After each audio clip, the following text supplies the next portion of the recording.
This is a Gym and Tonic production.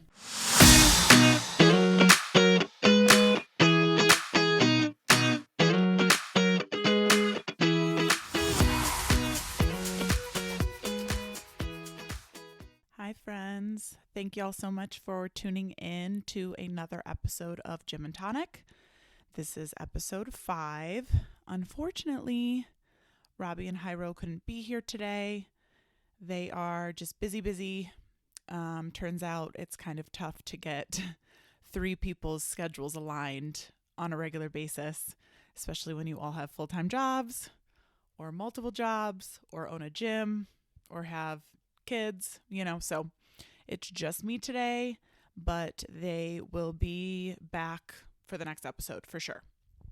So today, because it's just me, I thought that I would talk a little bit about supplements, and in particular the supplements I take and the reason behind why I take those supplements. So the first main grouping of supplements that I wanted to mention would be for sleep.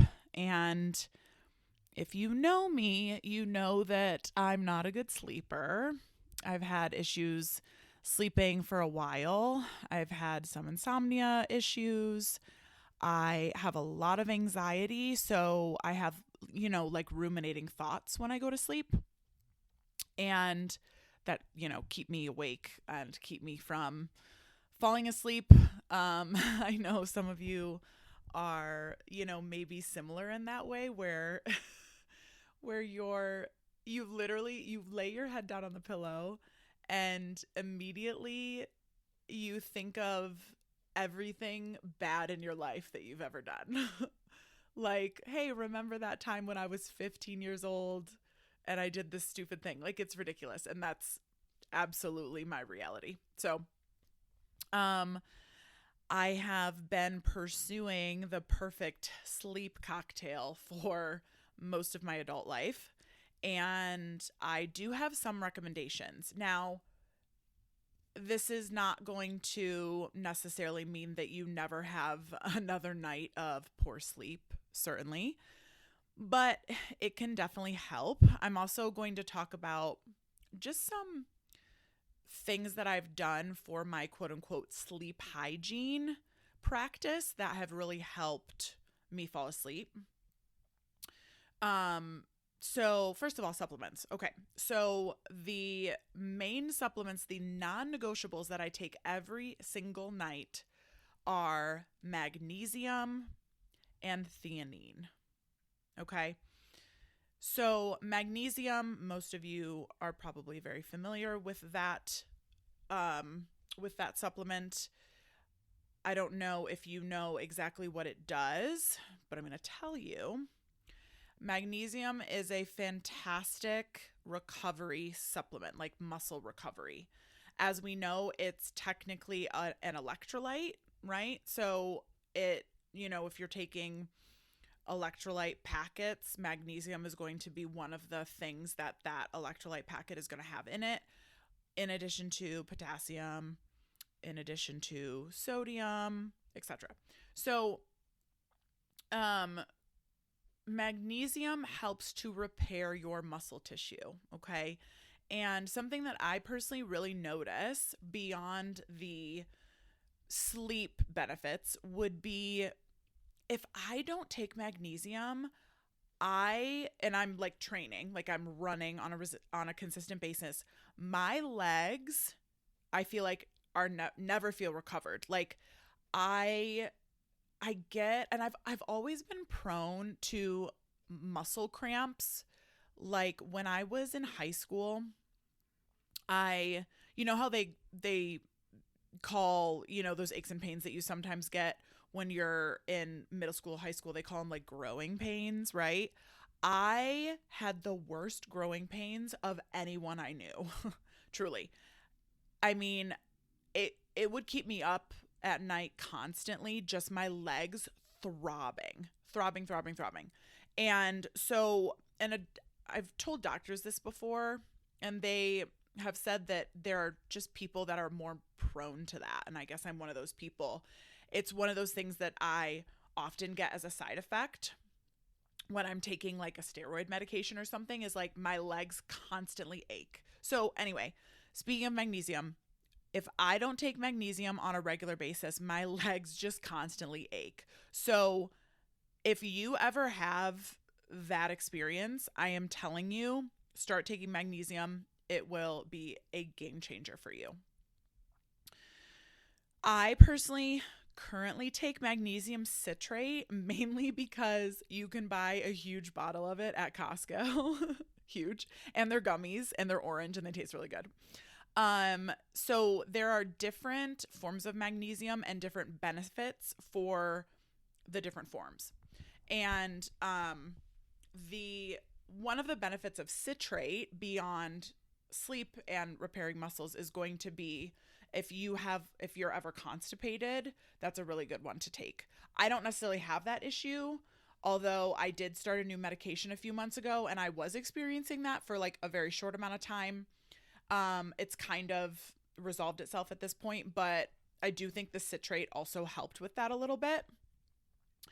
Then a couple of the other ones I recommend, well, one in particular is going to be magnesium threonate.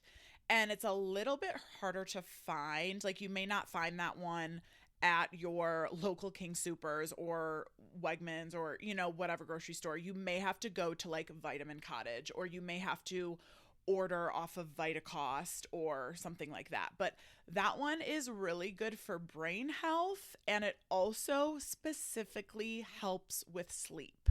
So if you are really struggling with your sleep and, you're not utilizing any of the other magnesiums for any certain purpose, like I said, citrate for constipation or whatever, I would really recommend trying the threonate. So that's my first supplement recommendation for you guys for sleep. Second recommendation is going to be theanine. Theanine is an amino acid, and it's an amino acid that we may not get enough of. So I take 200 milligrams of that before bed. And this was a recommendation from Andrew Huberman. If you guys listen to his podcast, he has this sleep cocktail that he recommends, and theanine is part of that sleep cocktail. I never would have tried it if I hadn't heard from him that it was such a game changer. It is fantastic. It really, especially if you have issues with like those ruminating thoughts and issues with relaxation, both mental and physical, you're kind of maybe like go all day, and then you lay down and try to fall asleep and you're still like your body and your mind are still go. That theanine may be very, very beneficial for you. I take 200 milligrams before I go to sleep. You can start with 100 and then bump up to 200. Whatever works for you. I don't believe there are any side effects, although everybody's a little bit different. You may have to look that up. I personally didn't experience any, but I did experience when I first started taking theanine, it knocked me out. I mean, I would recommend that when you first start taking it, if you're not planning on going to bed, don't take it, because it really, really made me sleepy. I've definitely built up a tolerance to it at this point, so I don't experience those side effects as much, but that's my recommendation. The other thing I do often before bed is I take a CBD dropper. And I utilize one called Equilibria. It is specifically formulated for women and to work with our hormones. So men, I don't necessarily recommend that one for you. You may have to find another one, but I really, really love Equilibria. And it is the CBD is specifically for anxiety. There's no THC in the one I take. I know a lot of people swear by THC, but there's also a lot of data. Matt Walker specifically talks about this. He's a sleep expert. I believe he's like out of Stanford. But he specifically talks about how THC greatly reduces REM sleep, which is, as you guys probably know, REM, like the stage of REM is incredibly important for you to be in when you're sleeping from time to time. And so if you're not going into REM, it's not great. And they have found that if somebody is like taking THC, maybe not every night, but let's say they take it 4 nights in a row, and then there's 1 or 2 nights where they don't take it, they actually notice that the nights that they don't take it, their brain is doing REM, like going into REM the entirety of the sleep cycle, because it's trying to make up for not being in REM. And I believe that if you're not in REM while you're sleeping, it decreases memory, it decreases certain cognitive abilities. Don't quote me on that, but I do believe that that's somewhat what it does. So obviously REM is going to be very important. So don't recommend THC, but I do recommend CBD. Dr. Matt Walker also recommends CBD. That it does not have the same effect as THC with regard to it affecting REM sleep, and it really does help my anxiety. So if you guys aren't opposed to CBD, and you have issues with anxiety and falling asleep and those ruminating thoughts, I really do recommend it. I just personally have noticed that CBD or THC or any of the marijuana compounds, they take a while to hit me. So I need to take a dropper like at least 3 hours before bed, or else it's almost like I didn't take it. If I take it an hour before bed, half an hour before bed, it's not going to hit me for a few hours. And I really need it for that falling asleep period, because like I said, that's when I have the issues mainly. So those are the sleep supplements I recommend. You can, of course, take melatonin also, especially if you're like, let's say you're flying to a different time zone. Melatonin is really good for you to take if you're like jet lagged, or you're trying to like set a new sleep time for yourself because you're going to be in that different time zone for a while. Like when I fly to New York from Denver, I'll take melatonin to try to like reset my sleep schedule for when I'm in New York. But melatonin may not be great to take long term for multiple reasons. First of all, some people can't tolerate it. I talk to a lot of people who say like even the next day it has made them super drowsy when they wake up, so they feel like they can't function as well the next day. Also, it has been shown to possibly increase estrogen levels beyond what they should be, and then long-term use of melatonin can decrease the natural amount that your body makes. So just keep those things in mind. That being said, sleep is also very freaking important, and if you haven't slept in a week or two, take some freaking melatonin. Okay, so we went over sleep. One of the next supplements I'm going to tell you about, and this is for muscle building, and if you follow me on Instagram, you know I talk about this supplement nonstop. And what's interesting is I've only very recently started talking about this supplement because there's been so much misinformation regarding this particular supplement out in the world for so long that I was like very loath to take it for a while. And my ex-husband took it during COVID. He started taking it and hadn't taken it before. And to be fair, I mean, he was taking a lot, but he put on like 15 pounds of water weight in like 3 days. It was crazy. And that really freaked me out because I was like, well, I don't want that to happen to me. Like, obviously. So I have kind of stayed away from it, but I've done so much research about this supplement lately. I've listened to podcasts about it. I've read about it. I've done deep dives into what Dr. Stacy Sims says about it. So and in particular for women. So I am just a huge stan of it, and I should probably tell you what it is at this point, but it is creatine if you didn't already guess. So creatine is it's an amino acid, but we're not getting enough of it typically on a day-to-day basis. So you can get it in many different forms, powder form, you can get it in gummies, and women are suggested to take between 3 to 5 milligrams per day. I believe men, it's between like 5 to 10 milligrams per day. A lot of people recommend a loading phase over 2 weeks where you're taking maybe 10 milligrams and then you drop down to 5 milligrams to maintain. Although certain experts say you don't have to do that. So I would say, like, if you are considering creatine and you're curious about the loading phase, definitely do your own research on that. But creatine is so incredible for muscle repair.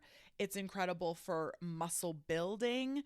It increases like levels of hydration in your body because your muscle does hold on to more water, which is why they say you do gain quote unquote water weight when you take it. But again, if you're taking 5 milligrams or 3 milligrams, you shouldn't notice a huge difference. And honestly, it's a good thing because your muscles are holding on to more water, which means that they are going to repair faster and you are just further benefiting your muscles, right? So not a bad thing to hold on to a little bit of water weight. I personally have noticed multiple benefits from it, and this is also not like people know about this, that creatine is not just meant for people who work out. Like everyone should kind of be taking it. And the reasons for that is that there are so many cognitive benefits. There are sleep benefits. There are mood benefits to it. I personally noticed that I have a lot of trauma in my past, and that has caused some memory loss. And so because of that, I have some trouble with my memory, especially short-term memory. So I have noticed a really big benefit with memory. I have noticed a benefit for something called word finding, which is basically, like you're doing a podcast or you're talking to somebody and, you try to go to say something and you can't find the word that you're trying to say, right? That happens to me all the freaking time. I've noticed a huge benefit with that. It's just, it really is an incredible supplement. You will recover from your workouts faster and better. You will be able to, like, there are endurance benefits, right? So, hi, Spider-Man. Come and join me. Will you lay down, please? Thanks, bud. I love you. There are endurance benefits. So, like, it's not only weightlifters who should take this, right? Runners, triathletes, cyclists, endurance athletes will really, really benefit from creatine also. I especially notice it when I go to the track and do like a running workout. I feel incredible, honestly. So that's probably my number one supplement I'm going to recommend out of all of the ones that I'm going to mention. Creatine is probably number one, honestly. Okay.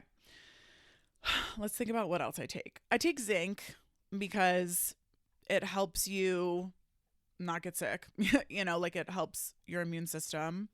So I take zinc, not necessarily like a big one that I would necessarily recommend. I mean, I like it, but it also, I think it improves kidney function. And I got rhabdomyolysis a few weeks ago, which some of you may know.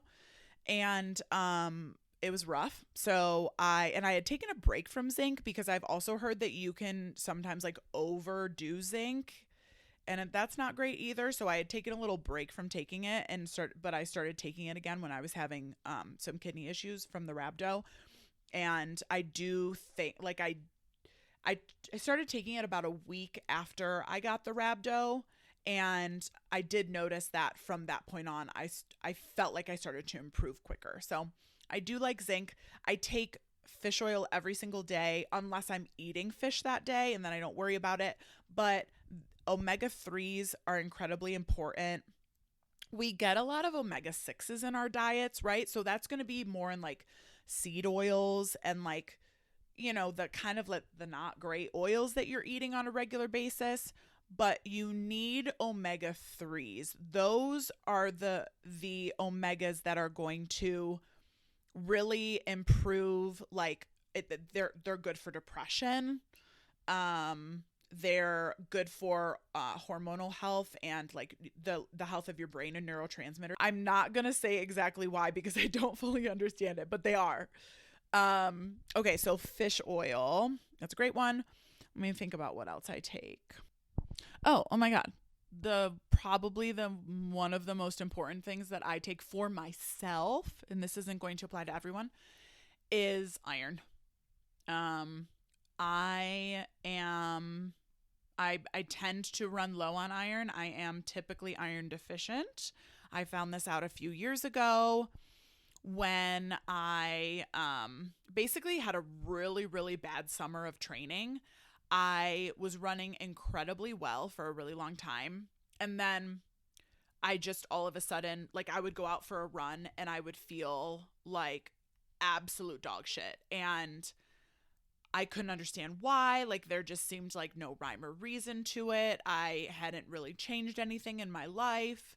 I couldn't really understand it. And it was kind of weird because there would be certain days that would be like okay or like even really good. Like I'd go randomly run an incredible workout, but then 6 days out of the week I would feel like absolute trash. And to the point where I would go out and run, and I try to go out and do a normal 6 to 8 mile run, which is like a typical day for me.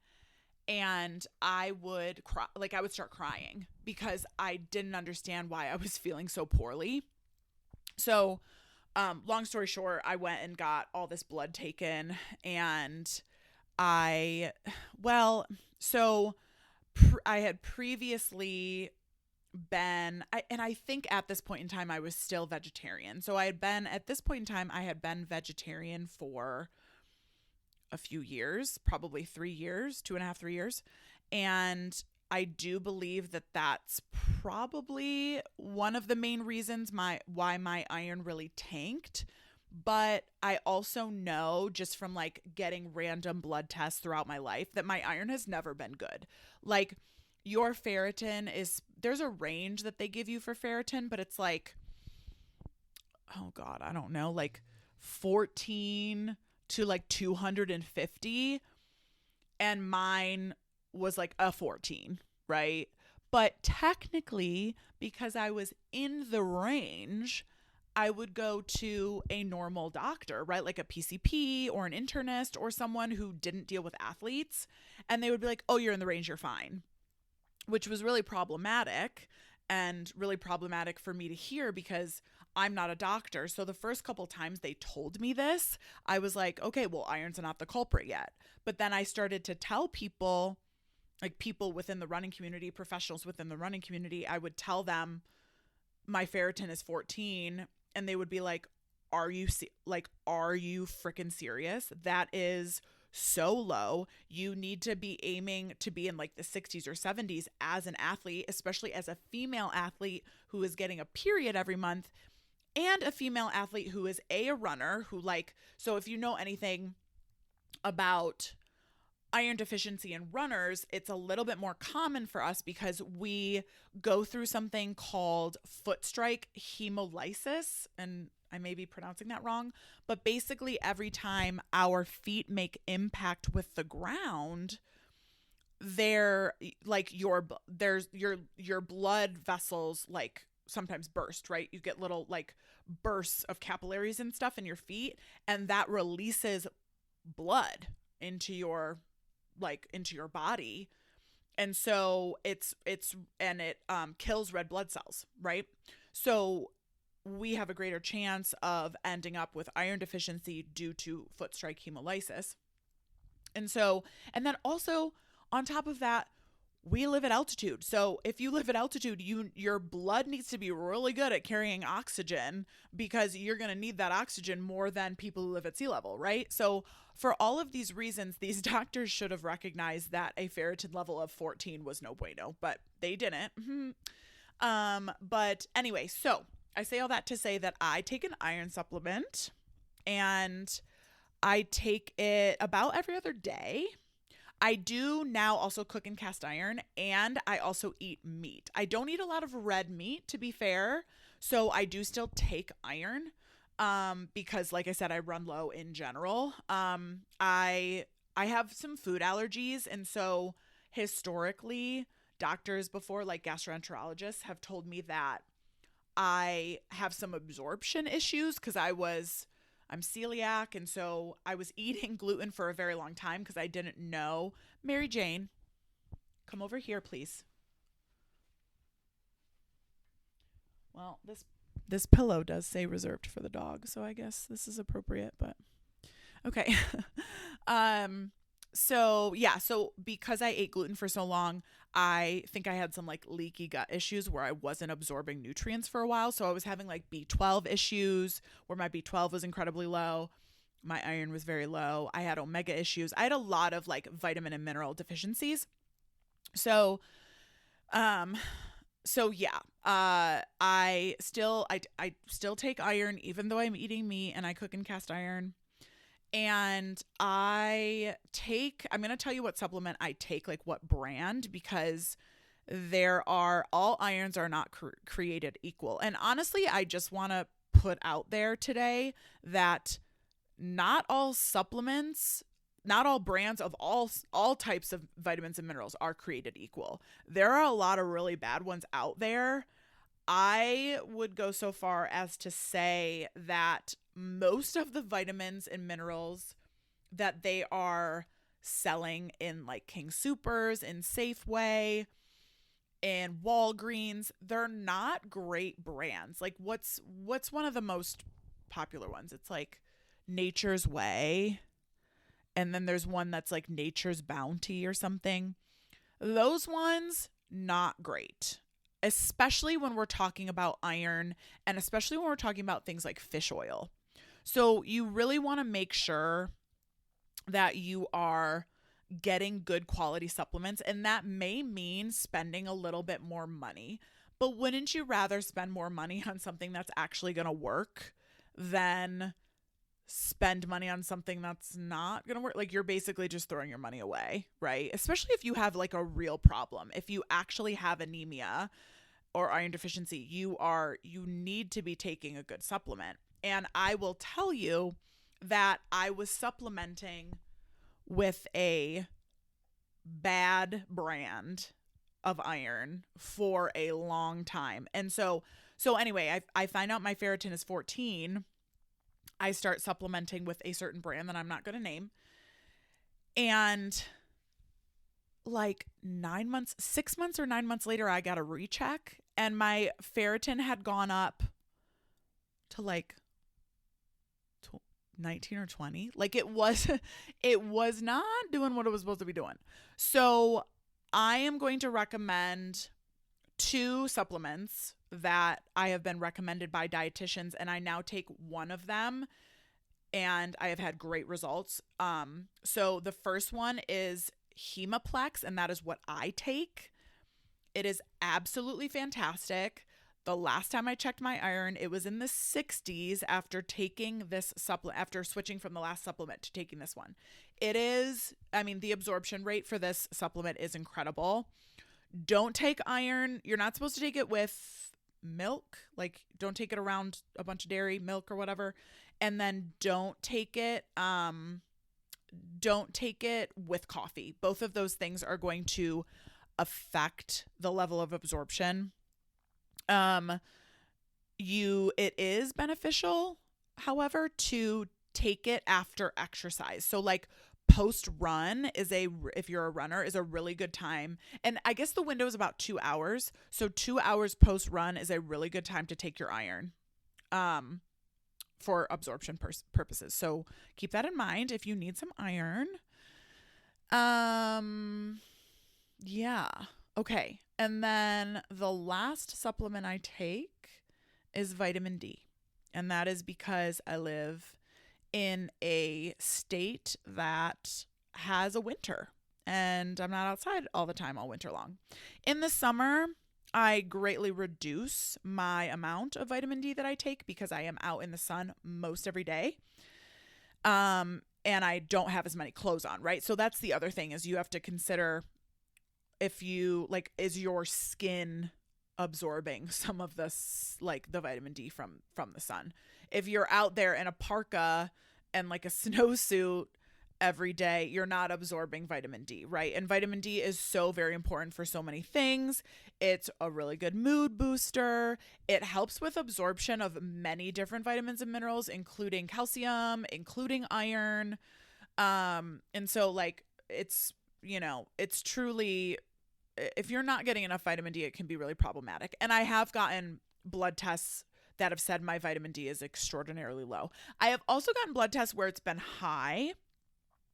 So, you know, like I do like to test where it's at so that I'm not, you know, like taking too much of it or whatever. But, I definitely recommend if you live in a state where it is winter for half of the year and you're not, you know, if you're in Florida, you maybe don't need vitamin D. If you're in California, you maybe don't need vitamin D. But if you're in Rochester, New York, if you're in Denver, Colorado, if you're in, you know, Park City, Utah, like you're going to need some vitamin D. So,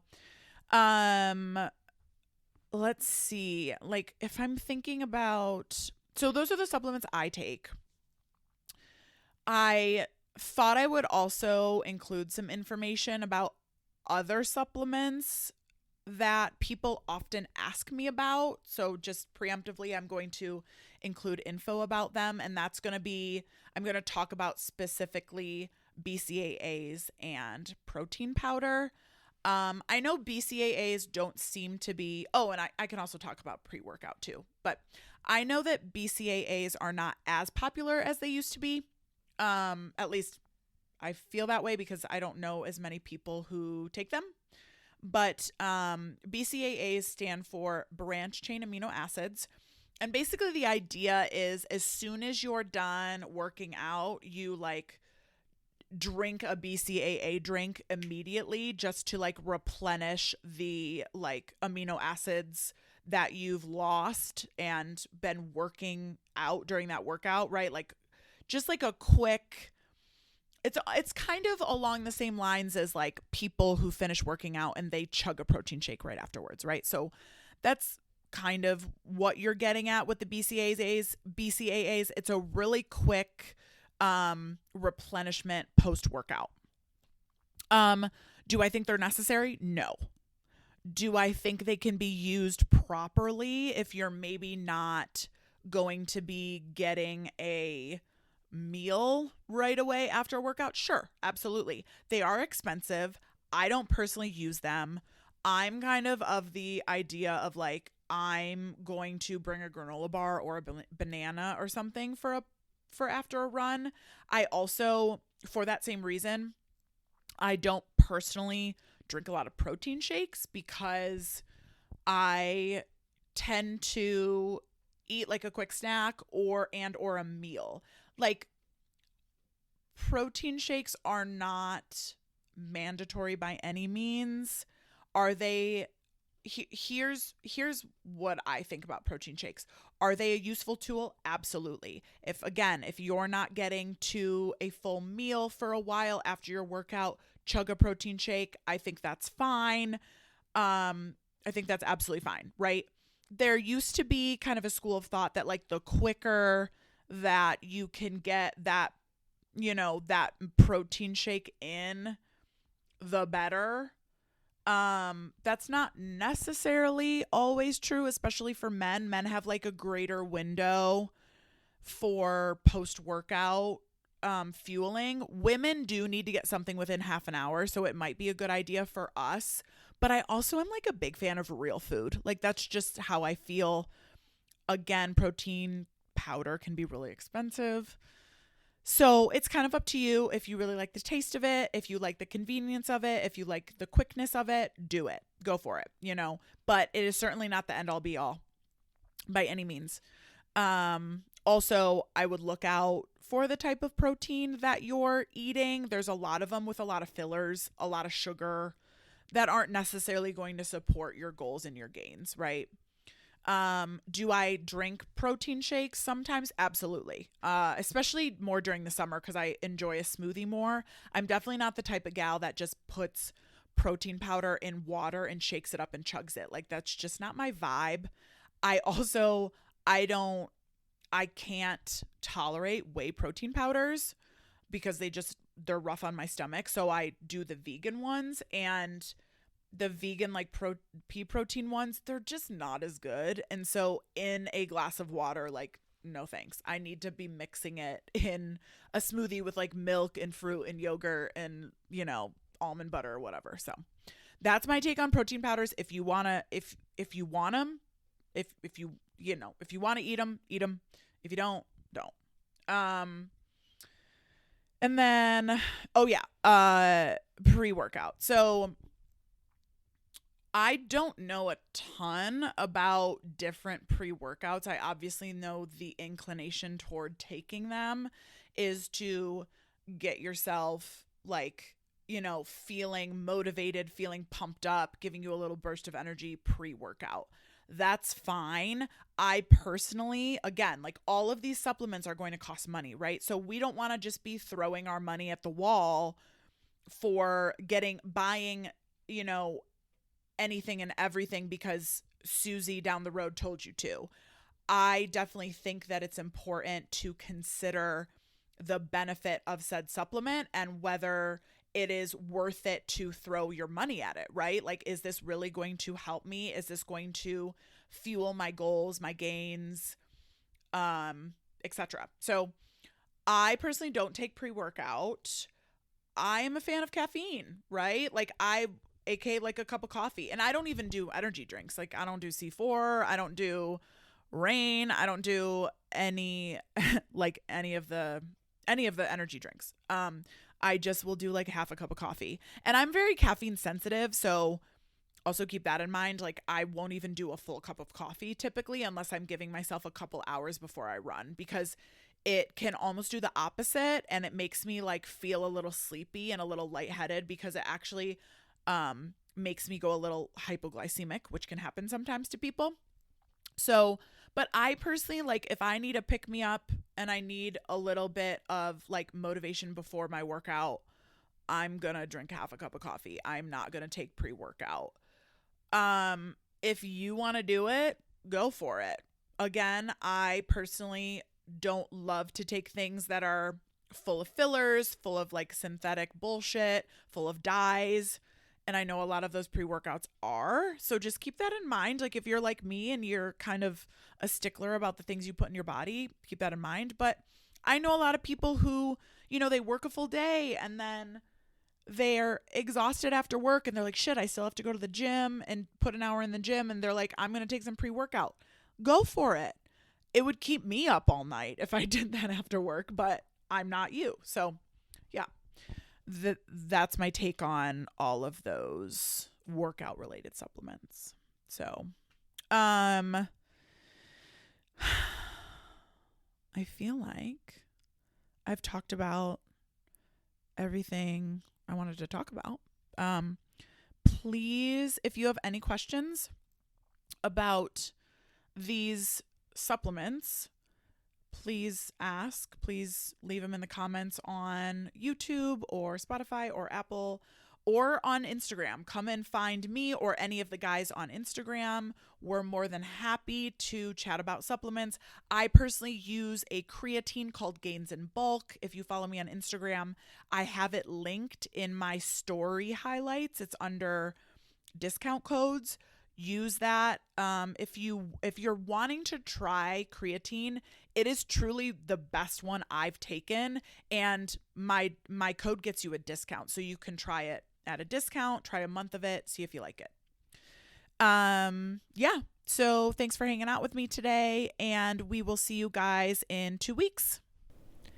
This was a Gym and Tonic production hosted by Amy, Robbie, and Jairo. You can find us on Instagram at chasing with 2 G's _ Amy with 2 Y's. 3 Boys and Dad, the number 3 for Robbie. And Jairo is Jairo _ Lopez with 2 Z's .303, the number 303. You can also find us on YouTube at Gym and Tonic Podcast. Thanks for listening, and we'll see you guys next week.